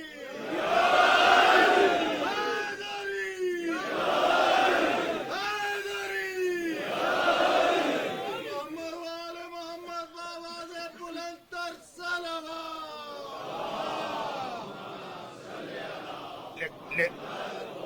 لیکن خیر یہ ظلم میں آپ پہ نہیں کروں گا، صرف ایک مختصر سی بات آج شروع کر رہا ہوں، شاید اس کے بعد جس کی ضرورت بھی نہ پڑے اور شاید ضرورت پڑے، وہ یہ کہ جو اتنا اہم مسئلہ ہے اسلام کی نگاہ میں پھر ایک جملہ دہرا دوں کہ میں تو مسئلے کو اہم سمجھتا ہوں یا کم اہم اہل بیت کے ریفرنس سے اور کربلا کے کانٹیکسٹ میں، اور کربلا میں بھی عاشور۔ تو جب سورہ احزاب جو اسلام کی فیملی لائف کو بتا رہا ہے، ہاں آدھا سورہ اور آدھے سورے میں دوسرے میسیج ہے، وہی فیملی لائف نصف دین ہے، تو یہ اتنا اہم میسیج ہے کہ عاشور کے دن ہے، تو اس سے اندازہ کیجئے۔ تو اب یہ آخری بات وہ یہ کہ جو اتنا اہم مسئلہ بنا، حتیٰ ہمارے نماز اور روزے، سعد ابن معاذ جیسے عظیم صحابی کو نماز میں ان کی مثال نہیں، روزے میں ان کی کوئی مثال نہیں، جہاد راہ خدا جو سب سے زیادہ ممبر سے آپ تذکرہ سنتے، خندق کے جہاد میں کتنے مجاہدین شہید ہوئے، مسلمانوں کا کیا لاس ہوا، شاید ایک نام بھی کوئی نہ بتا سکے، سعد ابن معاذ، اونلی 1 کیجولٹی یعنی شہادت، لفظ کیجولٹی صحیح نہیں، صرف ایک شہادت یعنی مجاہد راہ خدا۔ ایک جملہ مولا کا سعد کے لیے ایسا کہ ہزاروں صفوں کی کتاب لکھ دی جائے سعد کے فضائل میں تو وہ اس جملے کے مقابلے میں کچھ نہیں۔ ایک جملہ مولا نے رسول اللہ کے بعد ایک دن کہا تھا کہ اگر سعد آج زندہ ہوتا تو کسی کی یہ مجال نہیں تھی کہ ہمارا حق چھین لیتا۔ مولا جسے یاد کر رہے مشکل کشا، اتنا بڑا اہل بیت کی ولایت و محبت کا ماننے والا، مرتے ہی عذاب قبر میں صرف اس لیے مبتلا ہوا کہ فیملی لائف کو ٹھیک نہیں رکھا تھا۔ وہ نمازیں اپنی جگہ، وہ روزے اپنی جگہ، حج تو خیر آیا نہیں تھا، وہ راہ خدا کا جہاد اپنی جگہ، مگر کتنی عجیب بات، یہ امام خمینی رضوان اللہ علیہ کا بھی شکوہ تھا، مگر ایک دوسرے اینگل سے بات ایک ہی تھی، وہ یہ ہے کہ آپ اپنے بچوں کو، اور ذرا ٹین ایج ہے، سنڈے اسکول میں بھی بھیجتے ہیں، اور شاید کچھ والدین گھر پہ بھی توجہ دیتے ہیں، وضو کرنا سکھاتے ہیں، نماز پڑھنا سکھاتے ہیں، روزے کے مسائل بیان کیا کرتے ہیں۔ والدین اگر ذرا اور دیندار ہیں تو اپنے بچوں کو ٹریننگ دیتے ہیں خمس نکالنے کی کہ یہ خمس کی تاریخ ہے، اس طرح خمس نکلے گا۔ اور اگر اور زیادہ دیندار والدین تو بچی کو سکھاتے ہیں ابھی 4-5 سال کی عمر سے کہ اس طرح حجاب کرنا، اور اگر ہر جگہ نہ صحیح تو امام باڑے میں اس طرح سے اسکارف پہن کے جانا، یہ ساری چیزیں سکھائی جاتی ہے نا، وہ ماں کے پیٹ سے لے کے نہیں آتا، لیکن یہ سارے اسلام کے واجبات جب شادی یا نکاح ہوتا ہے اس سے پہلے نکاح کے حوالے سے جو مسائل، بیوی کا حق کیا ہے، بیوی کی ڈیوٹی کیا ہے، ساس اور بہو کے رشتے میں اسلام کے کیا احکامات ہیں، توضیح المسائل میں کبھی کسی نے پڑھا کہ ایک چیپٹر ہے کتاب النکاح اور اس میں ایک چیپٹر ہے، ایک ذیلی عنوان ہے شوہر اور بیوی کے واجبات و فرائض حقوق، 10 مسئلے ہیں, وہ 10 مسئلے بھی کوئی نہیں پڑھتا. جو اتنا اہم مسئلہ ہے اسلام کا کہ وہ جو شروع میں نماز روزہ اس سے بھی زیادہ ہے. آپ گاڑی دے کے اپنے بیٹے کو نہیں بھیجتے ہیں جب تک کہ پہلے ڈرائیونگ نہ سکھائے. اور پوری زندگی کا مسئلہ ہے کہ وہ خود ہی سیکھ لے گا یا وہ خود ہی بعد میں سمجھ میں آ جائے گا. نہیں آتا سمجھ میں, تبھی ہماری فیملی لائف ٹوٹ رہی. یہ بھی اسی طرح سے یہ امام خمینی کا شکوہ تھا, پورا ان کا خطبہ. کیا ہے ریلیجس اور متقی لوگوں, نماز اور روزے کے مسائل بہت اہم ہیں, واجبات میں بھی اول نمبر پر, لیکن اس سے باہر نکل کے دوسرے واجبات بھی سیکھو. اسی ایک دائرے میں کب تک رہو گے؟ کیونکہ ہمارے ہاں سنڈے اسکول کا یا دینیات کا مطلب ہی ہے کہ نماز روزے خمس کے مسئلے بتائے اور ختم. اس کی اہمیت کم نہیں کر رہا ہوں, یہ بہت اہم چیز ہے, لیکن اس کے ساتھ دوسری چیزیں بھی. اب پرابلم کیا آتا ہے؟ پرابلم یہ آتا ہے کہ شادی کے موقع پہ نہ لڑکے کو یہ پتا ہوتا ہے کہ جو آنے والی آ رہی ہے مجھے واجبات کیا ہیں میرے اس کے لیے, نہ اس کو پتا ہوتا ہے کہ جہاں میں جا رہی ہوں وہ لڑکا نہیں, اس کی ماں, اس کی بہنیں, اس کے حوالے سے میری ذمہ داری کیا. تو کیا نتیجہ نکلتا ہے؟ فیملی لائف ٹوٹتی. کیا نتیجہ نکلتا ہے؟ فیملی لائف ٹوٹتی ہے تو آدمی گناہوں کی جانب بڑھتا ہے. یہ جملہ سمجھا نہیں رہا ہوں, کل سمجھاؤں گا, آج ختم بات. لیکن جو اصل بات مجھے اس وقت عرض کرنا تھی کہ اسی لیے یہ سب اس لیے کہ دین کی وہ پراپر نالج نہیں, گھر ٹوٹ رہے ہیں. اب اگر امام کی فوج کے اندر امام جہاد کرنے جا رہے ہیں اور وہاں پہ یہ مسئلے پیدا ہو گئے, بے دین لوگ تو امام کا ساتھ نہیں دیں گے. اس لیے امام کی فوج کا سپاہی بننے کی اہم ترین شرط یہ ہے کہ آدمی اپنی فیملی لائف کو بچائے, اور اس کی اہم ترین شرط یہ کہ دین کا علم حاصل کرے. اور اس کی ہمیں بہترین اگزامپل ملتی ہے حبیب ابن مظاہر. اب کل سے تو وہ راتیں شروع ہو رہی ہیں جس میں مصائب کا بیان زیادہ ہوگا, گرچہ ابھی تک بھی میں نے مصائب کم تو نہیں پڑھے, لیکن ابھی 10 منٹ ہیں تو کل سے 15 سے 20 منٹ ہوں گے, تو آج کی حد تک بھی ذرا سی معذرت, 7-8 منٹ سے زیادہ کا وقت اب نہیں بچا. اس کی بہترین مثال ہمیں ملتی ہے حبیب ابن مظاہر. یہ کربلا کا واحد شہید ہے جس کے بارے میں ہمیں یہ پتا کہ حسین نے کس کرائیٹیریا پر حبیب کو اپنی فوج کے لیے بلایا. بہت سارے حسین کے ساتھ مکے سے چلے, راستے میں جمع ہوئے. اچھا خاندان والے تو ہیں, لیکن خاندان والوں کے بارے میں بھی ہمارے ذہن میں تو یہی ہے نا کہ عباس اس لیے حسین کا ساتھ دے رہے ہیں کہ حسین کو بھائی ہیں, بابا کی وصیت ہے, عباس کی پیدائش کا مقصد ہے حسین کا ساتھ دینا. اکبر تو ہیں باپ کے ساتھ. حسین کی نگاہ میں کرائیٹیریا کیا, معیار کیا, کس بیس پر حسین کسی کو بلاتے ہیں؟ اور ایک ہی مجاہد حبیب ابن مظاہر ہے جس کے لیے حسین لکھ کر وہ کرائیٹیریا بتایا تحریری شکل میں, تاکہ وہ جو آخری زمانے میں ہم امام کے لشکر کا انتظار کر رہے ہیں ایک چیز سامنے آئے. حبیب ابن مظاہر وہ ہیں جن کے نام حسین کا تحریری خط گیا, اور ایسا خط کہ جس کے پورے جملے تاریخ کے اندر محفوظ. الى الرجل الفقی من الحسین ابن علی الى الرجل الفقی حبیب ابن مظاہر. یہ علی کے بیٹے حسین کی جانب سے خط ہے, اور مظاہر کے بیٹے حبیب کے نام ہے, لیکن حبیب کے نام سے پہلے لکھا اس مرد کے نام ہے جو الفقیہ, دین کی معلومات رکھتا ہے اور علم فقہ پہ حاوی ہے.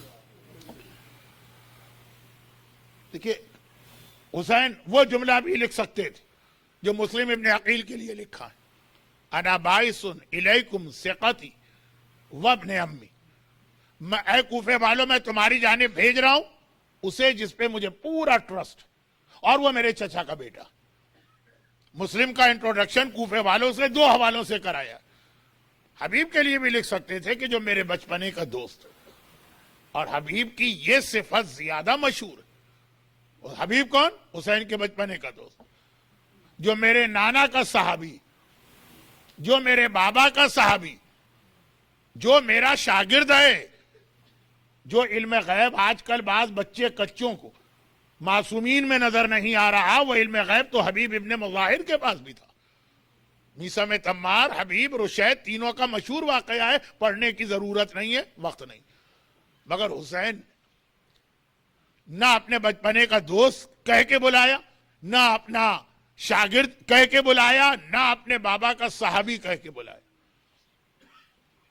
صرف یہ کہا کہ چونکہ یہ علم فقہ، علم دین، علم شریعت رکھتا اور دین کو سمجھتا۔ امام کے لشکر میں صرف وہ شامل ہوگا جس میں دین کی سمجھ، اور یہی دین کی سمجھ ہے جو انسان کے ایمان کو بچاتی ہے، ورنہ صرف ایک جملہ کہے گی، جو آیت کل آپ دوپہر کو سنیں گے وہ کل رات کے مجلس کا عنوان بنے گی۔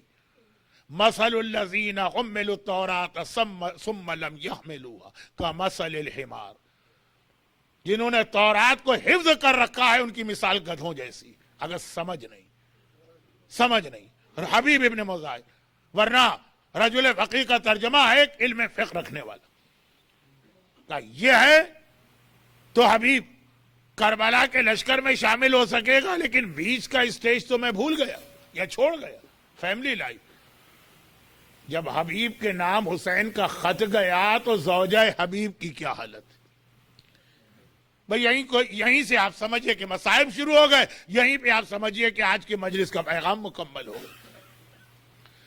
حبیب کے لیے بعض علماء ایک جملہ بھی کہتے ہیں کہ حبیب تم بہت خوش قسمت ہو، اس حوالے سے کہ حسین نے خط لکھ کے تو تمہیں بلایا، ٹھیک ہے، اور بھی کچھ لوگوں کو حسین نے بلایا تھا، فرق یہ ہے کہ حبیب کا پورا خط جو ہے وہ ہسٹری میں اسی طرح آیا، لیکن آیا حبیب حسین سے پہلے تو تمہیں حسین کی بہن زینب نے یاد کیا تھا۔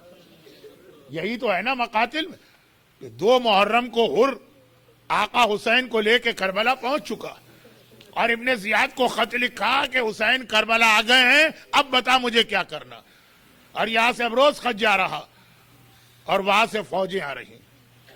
اب جب کوئی فوج آتی ہے تو وہ ایک شور، ایک آواز، گھوڑے آ رہے ہیں، سپاہی بول رہے ہیں، کربلا کا کھلا میدان۔ زینب ہر بار کہتی ہے اماں فضہ ذرا دیکھ کے آنا کون آیا، اور فضہ جو نام لے کے آتی ہیں تو ایک سے ایک ایسا نام۔ زیارت عاشورہ میں تو آپ لعنت بھیجیں گے، اسو بھیجیں گے، ہر لمحے ان کے لیے لعنت ہی نکلتی ہے کہ فضہ نے کہا شہزادی تو خولی آیا، شہزادی یہ تو سنان آیا، شہزادی یہ تو ہرملہ آیا، شہزادی یہ تو عمر سعد آیا، شہزادی یہ تو شمر آیا ہے۔ ہر فوج ایک دن میں نہیں آ رہے ہیں، الگ الگ دنوں میں آ رہے ہیں، اور زینب کو یہ پیغام ملا، وہ نام جو زینب کا بابا زینب کو بتا چکا۔ آخر جب شمر کے آنے کی خبر سنی تو ایک بار زینب نے پورے وقار اور جلال کے ساتھ کہا فضہ اماں ذرا میرے بھیا کو بلا کے لانا۔ حسین آئے، زینب کیا بات؟ کہا بھیا مسلسل خون کے پیاسے اور جان کے دشمن تو آ رہے ہیں، کیا اس پوری دنیا میں، بھری دنیا میں کوئی نہیں ہے جو محمد کے نواسے کی مدد کو آئے؟ حسین نے کہا زینب یہ سوال کوئی اور کرتا تو اسے تو میں جواب دیتا، تمہیں کیا بتاؤں؟ نانا کا انتقال تمہارے سامنے ہوا، کسی نے ہماری مدد کی؟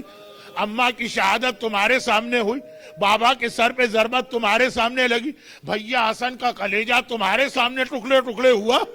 زینب تو ان تمام مصائب کی ہے نہیں گواہ، اس وقت کس نے ساتھ دیا کہ آج ساتھ دے گا؟ اور زینب نے کہا بھیا مگر ایک آدمی ایسا کہ اگر تو اسے بلائے ہو ہی نہیں سکتا کہ وہ تیری مدد کو نہ آئے، تیرے بچپنے کا دوست حبیب ابن مظاہر۔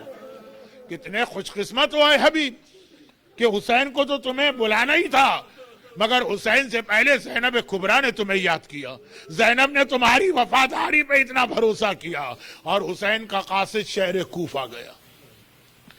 ایک بار دوپہر کا وقت ہے، فیملی لائف محفوظ ہو تو کربلا کے لشکر میں آدمی شامل ہوتا۔ دروازے پہ نوکنگ، حبیب دوپہر کا وقت بیوی کے ساتھ دسترخوان پہ بیٹھ کے کھانا کھا رہے۔ کوفے کے حالات بڑے خراب، ابن زیاد مسلم کو شہید کر چکا، اور ایک بار چاروں طرف پہرے لگ چکے ہیں، کوئی حسین کی مدد کے لیے نہ جائے۔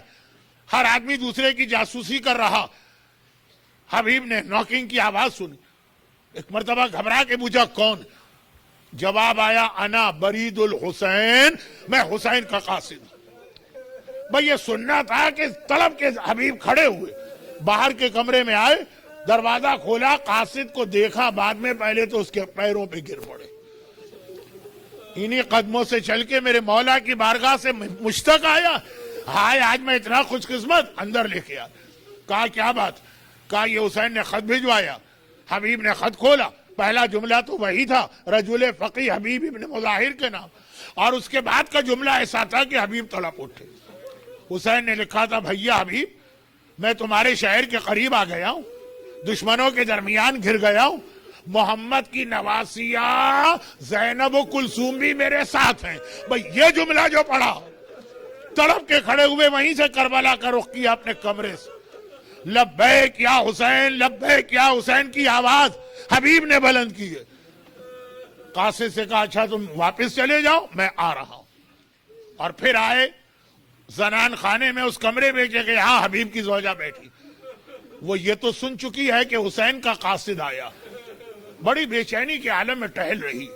یہ آقا کا قاصد کیوں آیا؟ جیسے ہی حبیب بیوی کے کمرے میں داخل ہوئے، تڑپ کے زوجہ حبیب نے کہا حبیب یہ کیوں آیا تھا؟ حبیب نے کہا کہ میرا آقا کربلا آ گیا ہے اور مجھے بلایا. حبیب کی بیوی گھبرا کے کہتی ہے زوجہ حبیب، یہ حبیب تو پھر کیا فیصلہ کیا؟ اچھا کوفے کے حالات اتنے خراب تھے کہ بیوی شوہر کی جاسوسی کر رہی ہے، شوہر بیوی کی جاسوسی کر رہا ہے، باپ اولاد، اولاد والدین. اب حبیب گھبرا گئے. ویسے بھی عورت کے لیے اس کا سہاگ بہت اہم، ایسا نہ ہو کہ میری بیوی میرے راستے میں رکاوٹ بنے اور مجھے روکنے کے لیے کہیں اور خبر پہنچا دے، تو امتحان بھی لینا تھا. ایک مرتبہ کہا کہ ہاں آقا آ تو گئے ہیں، مجھے بلایا تو ہے، اب میں سوچ رہا ہوں کہ کیا کروں. حبیب کی بیوی نے ایک بار دونوں ہاتھوں سے اپنے سر کو پیٹا. حبیب یہ دن آیا کہ فاطمہ کا لال تجھے بلائے اور میرا شوہر یہ کہے کہ ابھی میں سوچ رہا ہوں. دیکھیں یہ کوئی فکشن نہیں ہے، تاریخ کا جملہ ہے کہ حبیب کی بیوی نے جلال کی عالم میں کہا اے حبیب میں چوڑیاں اتار کے یہاں رکھتی ہوں، تو پہن لے، اپنی تلوار مجھے دے، میں جاؤں گی اپنے آقا کی مدد کے لیے. حبیب نے کہا مجھے تو صرف تیرا خیال ہے کہ میرے بعد تیرا کیا ہوگا. یہ جملہ بھی تاریخ کا جملہ ہے، بنایا ہوا نہیں. زوجہ حبیب نے کہا حبیب میری فکر نہ کر، میں مٹی کھا کے گزارا کر لوں گی، مگر یہ برداشت نہیں کر سکتی کہ اس چھت کے نیچے رہوں جہاں حسین بلائے میرے شوہر کو اور شوہر منع کر. حبیب نے شکر کا سجدہ انجام دیا کہ یہ ایک رکاوٹ جو رکاوٹ ہو سکتی. اور اس کے بعد رات کو آدھی رات کو نکلے. غلام کو گھوڑا دے کے پہلے سے بھیج دیا تھا، جاسوسی ہو رہی، ایک ایک آدمی کا ایکشن دیکھا جا رہا، خالی گھوڑا، اور کہا تھا میں آؤں گا رات کے وقت. آدھی رات کا وقت حبیب وہاں پہنچے جہاں بات طے کی تھی. غلام بار بار دیکھ رہا ہے، اندھیرا پڑ گیا، رات ختم ہو رہی، میرا آقا نہیں آیا. ایک بار گھوڑے کی گردن میں باہیں ڈال دی غلام اور کہا کہ اگر میرا آقا نہ آیا تو میں تجھ پہ سوار ہو کے جاؤں گا اور محمد کے نواسے کی مدد کروں گا. حبیب کی آنکھوں میں آنسو آ گئے. مولا اس وقت تیری یہ حالت ہو گئی کہ ادنا غلام تیری مدد کرنا اپنا فریضہ سمجھ رہے، یعنی یہ سمجھ رہے کہ حسین کی مدد کر دی. خیر بات مختصر کرتا ہوں، بہت وقت ہو گیا. حبیب میدان کربلا پہنچے، جیسے ہی حبیب کو دیکھا سارا لشکر پہچانتا، خوشی کے نعرے لگے، جیسے ہمارے مومن نعرہ حیدری لگاتے وہاں نعرے لگے، خوشی کے نعرے بلند ہوئے، تکبیر کی آوازیں بلند ہوئی. زینب نے یہ آوازیں سن لی. کہا فضہ یہ پہلی بار میں اپنے بھائی کی فوج میں خوشی کی آواز سن رہی. وجہ کیا؟ فضہ نے کہا شہزادی میرے آقا کے بچپنے کا دوست حبیب ابن مظاہر آ گیا ہے. زینب نے سنا، کہا جاؤ فضہ اور حبیب کو بلا کے لاؤ، میں حبیب سے بات کرنا چاہتی ہوں. حبیب کو یہ پیغام ملا، پہلے تو کانوں پہ یقین نہ آیا اور پھر حسین کے ساتھ آئے، بیچ میں پردہ پڑا. زینب خیمے کے اندر، حبیب باہر. جیسے ہی حسین نے کہا زینب بہن مبارک ہو، میرے بچپنے کا دوست حبیب آ گیا. بس جیسے ہی یہ سنا، زینب نے کہا حبیب پہلی بات تو یہ سنو کہ فاطمہ کی بیٹی تمہیں سلام کہتی ہے. ایک عجیب کیفیت عجیب کی ہو گئی شہزادی، یہ وقت آ گیا کہ ہم جیسے غلاموں کو براہ راست زینب کبریٰ سلام بھیجے، غش کھا کے گر پڑے۔ اور اگلا دن آیا، عاشور کا دن، حبیب آخری مجاہد ہے، میں نماز ظہر سے پہلے، ظہر کا وقت آیا، ابو سمامہ نے آسمان کو دیکھا، فرزند رسول نماز کا وقت آ گیا، ایک نماز اور آپ کے پیچھے پڑھنا چاہتا ہوں۔ حسین نے کہا حبیب تم بھی کوفے والے ہو، یہ بھی کوفے والے، جا کے کہو کہ اتنی دیر کے لیے جنگ روک دیں، ہم نماز پڑھے۔ حبیب گئے اور کہا کہ اے لشکر یزید نماز کے لیے جنگ روک دو۔ جواب ملا حبیب حسین سے کہہ دینا فائدہ کیا نماز پڑھنے کا، اس کی نماز اسے کوئی فائدہ نہیں پہنچائے گی۔ وہ حبیب جلال میں آ گئے، ایک مرتبہ کہا تمہاری نماز فائدہ پہنچائے اور محمد کے نواسے کی نماز اسے کوئی فائدہ نہ پہنچائے۔ آواز دی آقا اب یہ نماز کوثر کے کنارے آپ کے نانا کے پیچھے پڑھوں گا، مجھ سے برداشت نہیں ہو رہا۔ حبیب نے جہاد کیا، آخر زخمی ہو کے گرے، حبیب کا لاشا حسین نے اٹھایا۔ اور میرے آخری جملے سنیے، 11 محرم سیدانیوں کا لٹا قافلہ بازار کوفہ میں داخل ہوا، آگے آگے کٹے سر ہیں، پیچھے پیچھے محملوں اور اماریوں کے بغیر اونٹوں پہ سیدانیاں بیٹھی ہیں۔ یہ قافلہ بازار کوفہ میں روکا گیا۔ جیسے ہی یہ قافلہ رکا، ایک چھوٹا سا بچہ آگے آیا، آقا سجاد کے گھٹنے پکڑے اور ایک مرتبہ کہا آقا میرا سلام لو۔ سجاد نے جھک کے دیکھا تو ہے کون؟ ایک بار ایک نیزے کی جانب اشارہ کیا، کہا کہ میں اسی حبیب کا یتیم ہوں، یہ میرے بابا کا کٹا سر ہے۔ سجاد جملہ سنتے ہیں، پلٹ کے پیچھے دیکھتے ہیں، پھوپھی اماں حبیب کا یتیم آیا ہے، حبیب ابن مظاہر کا بیٹا آیا ہے۔ زینب نے جھک کے کہا بیٹا تیری ماں کہاں ہے؟ میں تیری ماں سے بات کرنا چاہتی ہوں۔ قریب کے مکان کی چھت سے ایک بی بی کی آواز آئی، شہزادی آپ کی کنیز صبح سے آپ کے انتظار میں یہاں بیٹھی ہے۔ دیکھیں یہ ہے اہل بیت۔ ایک بار زینب نے پلٹ کے چھت کی جانب دیکھا، کہا زوجہ حبیب میں تجھے ڈھونڈ رہی تھی، میں تجھے تیرے شوہر کا پرسہ دینا چاہتی ہوں۔ زینب سے حبیب کا پرسہ لے۔